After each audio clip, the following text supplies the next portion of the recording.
Hi, we're here with Terry Keast, owner of Westward Builders, Inc. He's been in business for 38 years and has built his business to where he has between 19 and 9 employees, depending on the job. And he operates all this out of his home office in a great place in Marin County, California. San Anselmo. San Anselmo. So, welcome. Thank you. So I guess the first thing I just want to jump right into is you've built this business by most people's estimation would be a successful business. Is that how you see it? Do you see it? Were you thinking you wanted it bigger? Were you thinking you wanted it smaller? Okay, basically, my business is right where I want it to be now. I mean, it didn't used to be. I used to have 43 people and rented a lot of space, and I did public works jobs, and I worked probably in the neighborhood of 85 hours a week, Saturdays, Sundays, everything. Missed my children growing up, and then I decided, what am I doing? So I dropped out of 3 or 4 unions and went home and downsized, and I've been happy ever since. Because bigger isn't better. Okay. Only better is better. Okay. So the happier you are at your work, and it has to be profitable or you won't be happy. Right. But it has to have something in it for you that you enjoy. And trying to make the race, there's always going to be somebody bigger. Mm-hmm. The idea is to play within yourself, like a sporting event. They always announcers say, play within yourself, and that's the way I feel about business. Play within yourself. Do what feels best, what you're best at, and then you're successful. To yourself, to your family. And you found you weren't as profitable larger than you are smaller? No, I actually made more money when I got smaller. So bigger is not better. Yeah. It's just more stressful. Well, we'll definitely talk about some of the economies. It can be. I think there's a cusp in the construction business where you get to a certain point, and then you're making more money, you're bigger, you feel better, but you're vulnerable to collapse. I see it all the time. I've been watching recessions. My first one was in 1968. I mean, I had to go to work. I was a carpenter then, but I had to go to work as a maintenance man because there was nothing to do. Unemployment was like 12%. Interest on houses was 12.5 or something, and there was nothing happening. So the bigger they are, the harder they fall. So ever since then, I've been watching the recessions, this 71, 81 with the Carter era. I just, once you see the pattern, or you see the things that happened before the pattern, Right. And you just watch society and you listen to what they're saying. If everybody's saying anything, do something else. If everybody's saying buy, you better sell. It's a contrarian attitude that works for me, and if people tell me where I should be going, I look at it with a wry eye and move away, because you're the only one you have to answer to. If you listen to other people, or like I had a partner, mm-hmm. and I don't know why. Looking back, I go, what did I have a partner for? All he did is cause me trouble. Mm-hmm. There's nobody that you can't hire to fill that position. You don't need a partner. I mean, people get partners because they were friends, and then, of course, soon that's destroyed. You can't be in business with a friend. It doesn't work long. And then people get partners for money. You can get money somewhere else. You don't want to bring in a guy for his money, because he's going to draw a salary against it, and pretty soon you guys will be in trouble. You don't need a partner as an estimator. You can hire an estimator. You don't need a partner as a foreman. You can hire a foreman. But getting good people is critical. Okay. Did the contrarian thing work for you when you decided to specialize? Talk about your specialization, because I know that at one point you weren't, and then you decided to specialize. Well, after the 91 or 87, maybe through 93, 94 recession, I decided to specialize, do one thing and do it right. There was a void in the construction business that I was a general contractor. I built spec houses, I built custom homes, I built multifamily, residents, I built condos, so on and so forth. And the supervision was intense to get, from one end to a structure to the other, from permits and planning all the way to getting the pink paper for the state for a condo. That's a lot of work. And during that long period I had as a general contractor, I used to get bids from guys doing excavation and concrete work. And the excavators, by the time you write down, okay, excavation, 70,000, concrete, 120, you get these numbers together, and then when you go to start the work, the excavation guy says, "Oh, I'm not digging the keys, I only bid the bench. I'm just cutting the bench." You go, "Well, what about the keys?" So you end up getting trapped. And most of the traps that we found between what they say they're going to do and what they're doing happen from the mud sill down. Mud sill is the bottom plate that the framing starts from there up. So wood starts from the plate up, from the mud sill down or mud sill up, wood, mud sill down, concrete, waterproof membranes, drainage, excavation, site grading. There was a problem in that area, and I decided, since I had a background in drainage and I had a background in earthwork because I used to work for an underground contractor, they actually traded me back and forth. I worked for a general when he had work, and I worked for the underground contractor when he had work. So they used to trade me back and forth. Okay. But at any rate, since I had a background in that area, I decided to give the generals or the homeowner, whoever's building the house, one number from the mud sill down. I got everything, no problems. And that kept my supervision way down because nobody cared what I was doing, like you do if you're remodeling a kitchen. Right. You're in somebody's house remodeling their kitchen or bathroom. The supervision is intense to make sure that you and the client are on the same page on every item. Right, because they're going to see everything. Yes, and so you're in somebody's home, with them for a couple of months till all this is done. Whereas in a foundation, it was, hey, looks good, when are you going to be done? When can we start framing? And besides that, most construction loans were set up so that the foundation had to be done, and I was the first payment. Oh, okay.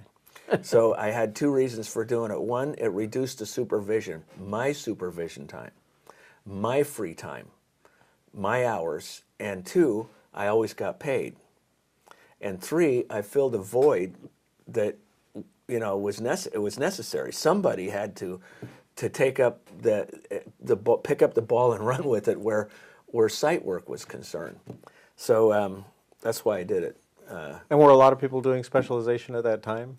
Not really, not in my field. They realized after a while, because there was the guy that did the grading, the guy that did the excavation, the guy that did the waterproof membrane, the guy that did the concrete work, so they were really hyper specialized. Yes. And you sort of brought a number of things together. I grabbed a group right. that I felt that was the most troublesome, the hardest.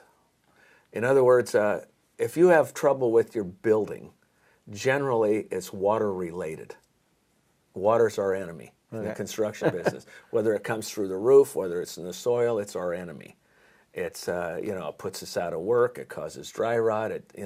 So I wanted to take the most sensitive area of the house. How well because concrete's only as good as the ground it's in.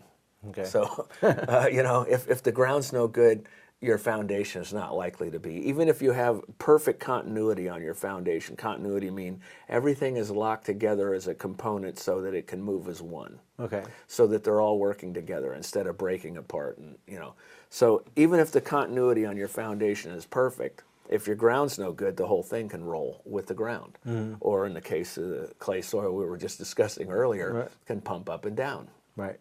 So understanding the soil and tying the foundation into the rock and knowing where the rock is and not just following the pictures. It's not a Playboy. You're supposed to read the articles.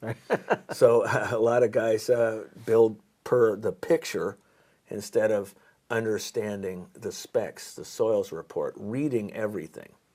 So you decided on this new path partially based on a need in the marketplace, and partly based on what it is that you felt your strengths were, and partially based on Where I wanted to be. where you wanted to be and what you Yeah. wanted to be spending your time doing. Exactly. Okay, so that's kind of a. And what I enjoyed the most, too. Oh, okay. It's the part I enjoyed. How did you and how do you market your services? Internet, basically, but most of my work comes from referrals. It's in business. It's easier than you think. If you take good care of people's property, as they do, you think people's property, they care about their property. If you take good care of people's property, and you keep the communication up constantly, if you think you owe them a call, you owe them a call. And do a good job. That's it. Do a good job, keep the communication up, and take good care of people's property. They're pretty happy. They all expect a good job. That's Right. You know, everybody that contracts with anybody expects a good job, and they're simply disappointed when it doesn't come. So Right. you got to do a good job to stop the disappointment. But they'll complain about you if you do the other things wrong. I could never get a hold of him. He never answered my calls. His men trounced my flower bed and left stains in the driveway. You know, those are the things that they'll badmouth you about. And you got to remember, according to the studies I read, one bad reference will get you 5 bad. One good only gets you 2 good. Yeah, Because they you get less expect it. credit for being good, for doing the Yes. right work right, That's right. than dings for doing the work wrong. That's why people watch the news. They love to see people in trouble. And so, But in terms of when you first started out and you said, okay, I'm going to be doing concrete work. How did you alert people that you were doing this, or did you just talk to the folks you knew in the business? Or basically, I don't remember because it was quite a while ago. But at the time, we were coming out of a recession, so there was a lot of action, and people would call me for when a recession's over, a lot of the weaker businesses drop off. So the survivors are the ones that are left, and they get all the calls. right. So I got a lot of calls, and I'm only doing foundations and drainage. And so basically, once you decide to do one thing and you start telling your references, then you still have the reputation for your quality of work. You do what you say you're going to do when you say you're going to do it, and you don't leave till you finish. Right. That's So you still had a good reputation for what you'd done before. Yeah, exactly. And then they just said, well, now he's doing this. Yeah, exactly. So the word spread the same way that it was before. And I always tell my kids in life is, you are what you say and do. And that's all a client knows about you is what you say and do. Right. It doesn't matter what you think about yourself. So make sure you do what you say you're going to do when you say you're going to do it. And then you'll always be gold. Did you find, and I've heard this from people, did you find that the referrals came easier once you specialized in one thing rather than when you were a general contractor? I would say probably yes, because not only are you better at what you do when you focus on one thing, you're not spread as thin, so you're less apt to irritate those clients. So if you know one market and you're good at it, you can come off a lot better than trying to spread yourself out and have some weak areas that show up. Everything shows up. Yeah. Pretty much. I imagine in your business you don't get a lot of repeat business, or do you? Yeah. You do. Yeah. I've had some of the same clients since '83. They own a lot of buildings whenever there's a problem. In fact, one guy flew me to go look at his other buildings in Los Angeles and stuff. So Wow. I had to actually go down there and run some jobs for that client. Oh, wow. When you've been around a long time and you pay attention, being around a long time doesn't mean that much. It just means you're old. Right. But if you've been paying attention Right. and analyzing your business and the pros, the cons, what's the right thing to do, what's the wrong thing to do, and you slap your client around with the truth. I'd say that's probably my strongest asset, and that might be one of the most important things in business, I think. Slapping your client around with the truth. The truth, yeah. In what Beat way? 'em What do up you with mean it. by that? Too many people want to tell a client positive things. They want to tell them things that they want to hear. Okay, like I can build your house on this sea cliff and it'll be just fine. Yeah, the idea is to start right off the bat with hard truth and see what they're made of. If you always tell the truth, you're never caught in a lie. It's simple. And clients appreciate the truth, no matter how painful. Okay. Yeah, you know. So what are some examples of that? Oh, well, you know. Or typical? A typical example of that would be like a client has an idea of what they want to do that's not going to work. When people, they have an optimistic idea of when you can start, when you can finish, how much it's going to cost, what it's going to look like, and how messy it's going to be. You know, you have to tell them it's going to be, there'll be dust everywhere. We'll do the best we can, but there's nothing we can do about the dust. It's going to take 6-8 weeks. You know, if you just tell them the truth, they're never disappointed. You know, people say, can you finish this in 4 weeks? They're trying to push you. And if you say, yeah, we can finish in 4 weeks, they'll be disappointed when it takes 6. Right. The best thing to do is say no. You know, you just slap them around with the truth. They respect that. And it also makes you look better in the end. Yeah, if you do finish in 4 You're weeks. setting yourself up for failure if you try to. And I won't call it lying to a client. Instead, I'm going to call it wishful thinking. Yeah, I can meet that. Yeah, I can. You can't. Just tell them the truth. If they want to go, let them go. Okay. You know, it's because most importantly, a guy told me this when I first started in business, and I never forgot it. He said, "Remember, Terry, you can't be too careful who you work for." And I was like, "Ooh, yeah, that's important." So picking your clients is big too. I give them what I call a pre-qualifier. I tend to try to pick people to work for that I like, Okay. that have. Sometimes I'll tell them, you know, they'll call me up and I'll say, well, this drainage job is going to cost $25,000. I think it's going to be about $25,000. And if they go, oh my God, I got a price from the landscaper for $6, then I've just qualified them. I didn't waste any more time. I say, well, if you want, call the landscaper. But if you want it done right, give me a call. I'll see you. If they're the kind of people that want things done right and don't mind paying for top quality, Right. they'll go, wait, come back. I'm interested to hear what you have to say. Mm-hmm. If they're just out for a low price, they're flipping their home or something, they really don't care if it's a good job, they'll let you walk. Okay. So I call that pre-qualifying. Your clients. Yeah. And that's part of telling them the truth and getting a number out early, because I don't know, whatever business you're in, there's a number somewhere. Right. And nobody wants to say the number Right. until the poor scared guy that has to say the number comes up with it.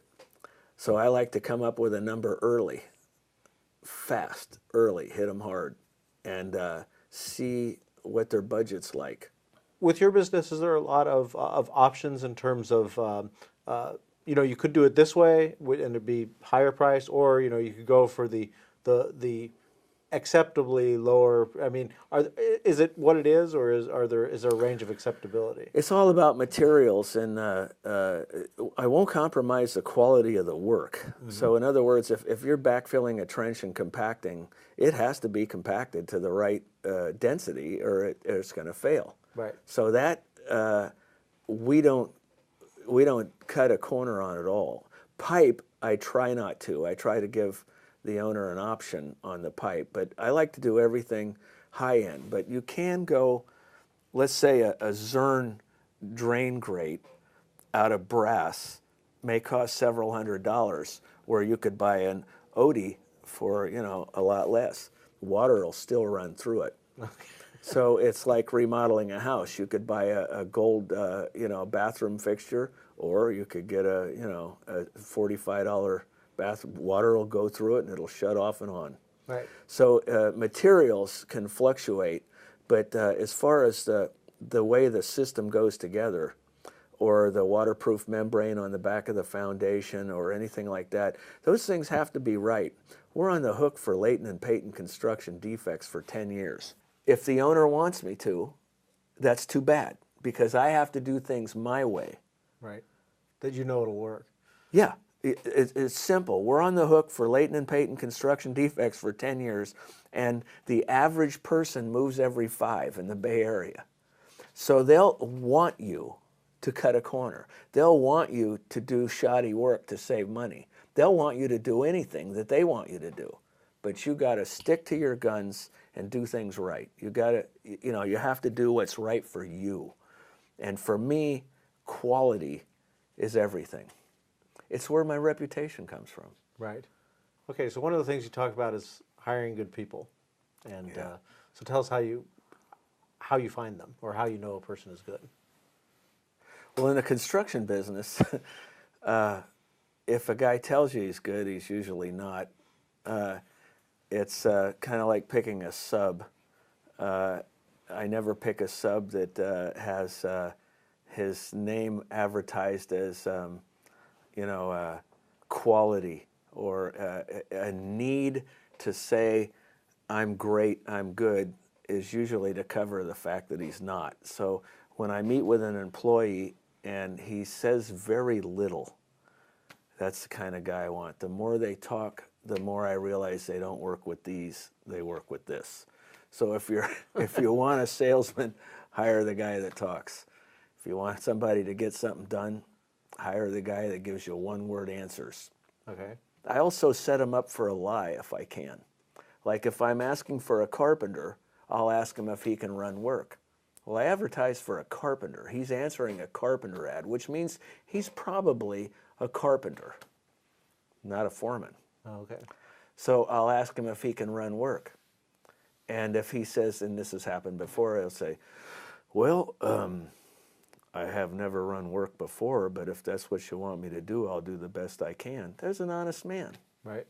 If a guy goes, you know, looks away and goes, yeah, I can run work, he's lying. So you set him up for a lie to find out if he's honest. And sometimes after I hire the guy, I will pay him too much a couple of weeks after he started. And if he says, hey, you overpaid me, that's a test. And all the men I have with me now have passed that test. Okay. But so I want to know, one, is he honest? Right. That's the biggest thing. Two, if he's honest, he'll tell you what he can and can't do. So you don't have to check him. You know, in the old days when I had a lot of people, sometimes I would have to, I would take a man and put him in a position that I'm pretty sure he's going to fail at. Like, let's say, setting the instrument up on the surveyor's pins. If he fails, then I back him up to a task that he should know in that group. Until I keep backing him up. No, never mind. That's all right. I'll take care of that. Would you put the rough hardware in? And then I'll watch and see what his layout's like on the rough hardware. No, that's over his head too. I'll back him up to, okay, could you lay out the plates to make sure our anchor bolts don't interfere with the framing? I find out where he's at, and then I'll say, you're not a lead man. You're not a carpenter. At best, you're an apprentice. You know, So it's sort of the opposite of the Peter principle thing, Yeah. right? Rather than promoting people to where they're incompetent, you start them there and move them back. well, I have to find out where they're capable, because if you start them at the most menial task, they'll be bored. Right. So if when I had a bigger company, I didn't get as much time with the people that were looking for work as I do now. Now I get enough time to find out what they're really made of, find out what they can do, what they can't do. In those days, in fact, I ran the field and a partner ran the office, and sometimes he would send me a guy that he hired. And I'd say, okay, what do you do? Yeah, I ran work for so-and-so. Okay, all right. And then I'd have to find out where he, that was when I had a bigger company and I ran the field. That's different than now. Now I can set them up and analyze them and ask them the right questions. If you can find a guy that loves work like my men do, they enjoy work. They don't know what to do with themselves when they're not working. And that's the way I was when I started. I loved the work. It was satisfying. It was physical. It was fun. And that's what I try to find, is the guys that love to work. Because they're your assets, your subs, your material men, and your employees. Without them, without the continuity of that group, Right. Everything reflects back on you. I mean, you have a bad employee who irritates a client, it's your fault. Right. You have a bad sub that didn't show up, or melted the lady's vinyl siding, it's your fault. So you have to make sure you pick quality people that have the same values you do and the same goals you do. Otherwise, everything will reflect back on you. And do you hire for skills, or do you hire or do you train people as you go? It depends on the task. Generally, I'd prefer to train. I'm looking for the raw material. Right. I'm looking for the honest guy that loves to work and doesn't care that much about money. He just wants a home. I mean, I pay good. I pay more than the other guys, so that when I do have to fluctuate from 7 to 9 guys up to 18, I just get on the phone. So I pay my men better than the other guys do. I never fool with their money. I treat them with respect, and I give them honorable work, and I'm honest with them. And when I call, they drop the guys that are lying to them and fooling around with their money and come to work. If they can depend on you to tell them the truth, that means everything. That builds a team. And since you're not trying to do the least expensive work, it does help. No, I'm trying to do the best work. Right.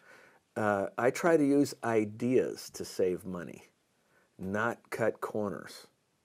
So because of my experience, like I've had like over 50 years in the business. Wow. So it's ideas that save money. I take work I like for people I want to help. Okay. And so keeping a positive attitude, people you like, people you want to help, doing something you love, and getting paid good for it, there's nothing wrong with all of those things. It's a quality of life issue. So your business shouldn't detract from your quality of life. It should be fun to go to work. I know you had talked about before was staying on top of the business, and in order to be at the top, you were talking about education and keeping keeping up with stuff. Yeah. So talk to me about the importance of how important that is, or how much of a priority that plays in your business. It's critical. I was playing golf with an old carpenter the other day. Actually, he's a contractor carpenter. And he was talking about the fact that the young guys today don't even know how to cut a roof.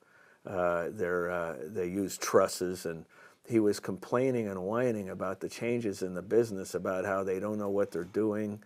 And I said to him, no, actually, I said, what's happening is the business is changing, and you're not changing with it. As the business changes, you don't want to be behind learning that information. You want to be out front, finding out where the changes are coming from, why they're there, and how to improve on those changes. What technology do you need? What have they learned? What did they learn about the Loma Prieta? What happened to block wall? If you're not reading those reports that tell you, you know, what they learned. See, engineers do something a certain way for a while until they're proven wrong. Okay.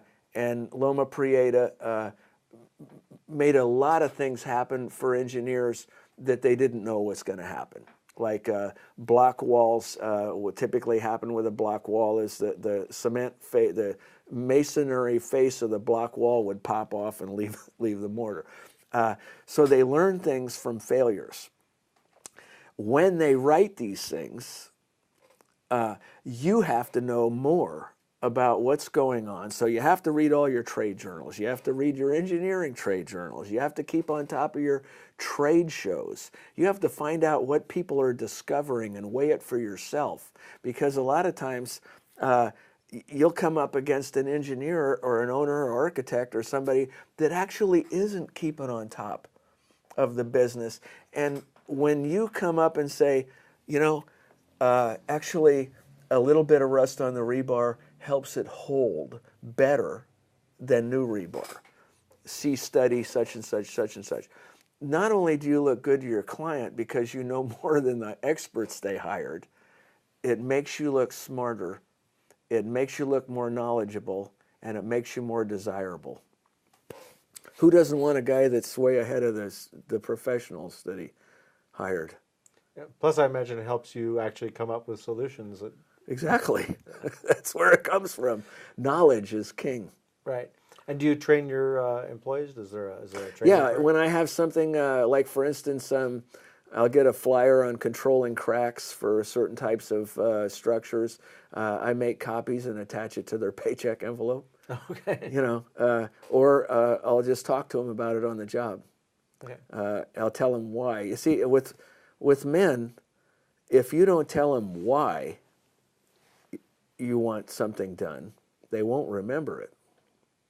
If you just tell them to do the same thing over and over again, they'll wait till you tell them. Your decision to move your business home, how did that come about? Best decision I ever made.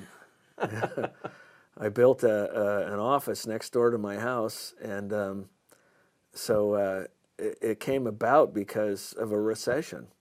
I had rent payments on equipment, and I thought, what am I doing? You know, I almost went bankrupt. Wow. And there's nothing that'll educate a small business person faster than almost going bankrupt. Then they realize you got to watch the money. Right. So I took on the kind of approach that Coca-Cola used to have. If you don't have the money, don't buy it. So I moved home where I have no rent, and I don't buy a tractor unless I have the cash. I don't buy a truck unless I have the cash. I don't buy anything unless I have the cash. You only buy it out of cash. That's it. And if I never take a job that I don't have the reserve revenue of at least a third of the job. In other words, if it's you know, $100,000 job, you better have $30,000.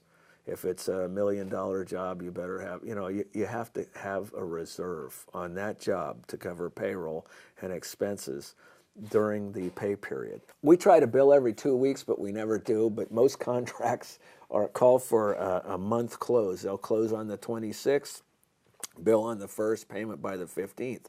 So you have to cover yourself for a while. Yeah, you have to be able to cover payroll. You know, you can't run out of money at the beginning of a job. So I've seen it happen too many times where people take a job that is it's too big for them, and they run out of funds before they can collect.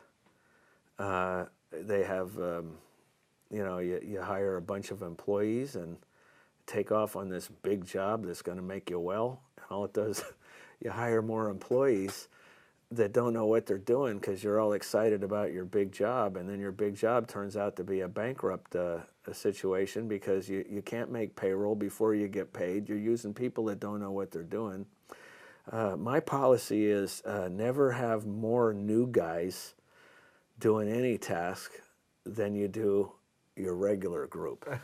So I like to say that you have to have two regular guys that know your system, that understand your policy and have worked with you a long time, to every one new guy. Don't reverse it. The two new guys will influence the old guy. You know, it doesn't work. I see. So I try never to have more than 30% new employees on any task. In fact, I never put less than 3 people on any task if I can help it. Oh, really? Yeah. So for overlap. Well, no, one guy, I don't care how good he is hard to motivate himself. He'll probably fall asleep. 2 guys will collaborate on it. They'll work together on doing nothing. Put a 3rd guy in, and they'll compete. Put 3 men together, they compete against each other. 2 men, they'll work together. 1 guy, he's unmotivated. So I don't care what the task is. Generally, you try to put no less than 3 men on it. And in terms of working from home, you don't find it's it's a much less of a stigma, I guess, today than it used to be, years ago working from home. Yeah, we used to call them backyarders. Okay. It was a guy that worked out of his backyard. I'm a backyarder now. But you have quite a nice office. You built it. Yeah, it's 750 square feet, and I got a big yard, enough for, and I don't buy anything that doesn't fit in my yard, by the way. We have the tractors and the trucks, and we do keep a truck off site, and that I move around a little bit, but I'm so glad I moved home because it's simplified my life. If I owned a building and the yard, then I'd be over there. But I don't want to pay rent again if I can help it. Office space, you're kind of stuck. It depends on what your business is. If you're in the service industry, if you need people walking by, then you better move next to a Starbucks. Yeah. So it all depends on what your business is. Right. My business is primarily based on what I do out there. So it doesn't matter where my office is. Right. It's referrals, and people see what you did. Look what he did. It's either look what he did or look what he did. That's why you got to do a good job. And so my referrals come from my work, not my office. Right. So let's talk. Yeah, let's talk about planning. When you first started your business, you said you opened up shop. I know this is going back a ways. Did you have a business plan, or did you just say, "Hey, I'll do some jobs"? Actually, I was solicited by so many people to go on my own that I almost was pressured by my future clients. Oh, wow. I was, at the time, I started running work when I was 24. I was a trim foreman, and all the men on my crew were over 50. You know how much they liked working for a 24-year-old? Not much. Not much. They were okay, though, because they helped me learn. They actually taught me a lot of things about trim. And then they made me a general foreman at, 25. Nobody on my crew was under 32. They hated me. But the point was I knew what I was doing, so I was put into this situation working with guys that tried to sabotage me constantly. They tried to wreck my layout. They tried to drop things on me. They were always... So it made you wise quick on running men, how to control men. And but because I was so young and got so much done, Hugo and I framed a whole house in 4.5 days. And so when people see that kind of production and accuracy, and they want you to come to work for them, they want you to build things for them. So what happened as my reputation got bigger than the company I was working for, people started asking me, clients of my previous boss would ask me to go to. So when I started my business, I started with a house to build, a remodel in San Bruno, a commercial building in Mill Valley. I started literally because I had too much work to do as side work. I was doing side work. I was subbing out side work. I had so much side work. I built a spec house in Mill Valley on Saturdays, Sundays, and nights. I just had too much work to actually stay employed. At some point, you probably formulated some plans. I want to get bigger. I want to have these things. That didn't come till I got a partner. Oh, okay. Yeah, and then he drove me into the abyss of financial ruin practically with his ideas. So that's why I always say, play within yourself. Know what you want to do and do it. So as far as my business plan goes, it was basically pick work you like for people you like and have fun. Okay, that's pretty simple. I didn't want to grow because I'd already done that. We were doing schoolwork, commercial, multi-residential, public works. We were in 4 unions. I wasn't having any fun. That was my partner's idea of growth. To be bigger, big giant. Bigger is better. But you know what? There's always somebody bigger. Yeah. There's only better. So better is what? Happier, better profit. Mm-hmm. Yeah. Yeah. Working 80, 90 hours a week and missing your kids grow up and borrowing money all the time to stay alive. That's not fun. So the bigger you are, the more sensitive you become to money, basically. I mean, you see big guys falling all the time. There's a couple that seem to be, just a few that seem to go on for 100 years or something, right? Oh yeah. They're the ones that last forever, because they're smart about what they're doing. Quiet, pay attention, and they're smart, but their work comes from what they've done, and they take work that they can do. Mm-hmm. They don't reach beyond themselves. They don't try to play outside themselves. So they're big. They're as big as they are because they've been around for so long, and they've methodically grown, methodically over the years, over the decades. Right. To them, building 400 units in a shopping mall is part of their MO. Right. Yeah, we do that. But a guy that's trying to grow and that's trying to power his way to that point generally isn't paying enough attention to what's going on in reality. And they end up, driving themselves off the edge of the cliff. So for me, I know I can't build those. So I stay within myself. I do what I like. I do what I know. So what's a mistake that you think you almost made, but you didn't? Something that you look back on, you go, man, I'm glad I didn't do that. I made them. No, I made them and learned from them. There's none that I can think of that I stopped short on in time. Okay.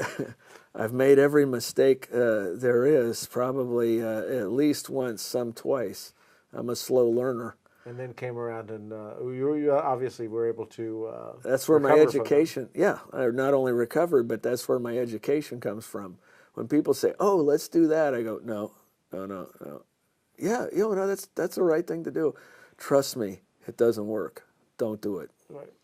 And it's based on hard education. Okay, fair enough. There's certain things about the construction industry that are different from a lot of other small businesses. But what do you think is a constraint that's on the construction industry that you think a lot of other businesses could learn from? Things that you guys have to pay special attention to. Well, we're the first ones into a recession and the first ones out. Typically, housing. Okay. So many products go into a house, into a building. compared to any other business. I mean, if you sell water, you buy water, you sell water. We're buying hardware, sheetrock, insulation, roofing, gutters, steel, you know. So it's really like a one-off manufacturing process. yes, we're building a product that's worth $1.2 million, and it's got a lot of stuff in it.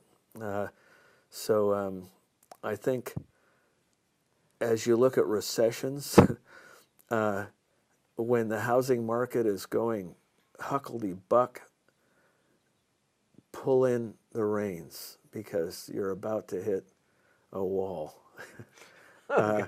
And when the construction business starts building again, you're coming out. From watching recessions, the guys with the big cojones are starting early. And you'll see that construction starts, spec building starts at the very, very beginning of a recovery. Okay. Because they have to be 6-8 months ahead of it. So when the recovery gets to the rest of the people, you want to have your product on the market. So they start early, and they also finish hard. So when I watch, you know, what's going on in the real estate market, and it seems to go in approximately 7 to 10 year mults. If there's a frenzy of building and everybody's going, oh, let's build, we're making money, I know that the end is coming, so I withdraw, save my money, and wait for the economy to drive off the cliff. So the lesson for other small businesses to make good friends with a contractor, so you know what's Well, all you have to coming. do, you just watch what's going on. You don't have to know a contractor. All you have to do is watch what's going on. We're the first ones in and the first ones out. Well, this has been really interesting hearing about all this stuff, and thanks for coming and talking to us today. I think a lot of people can benefit from all your experience. You're welcome. Thank Thank so you for much. having me.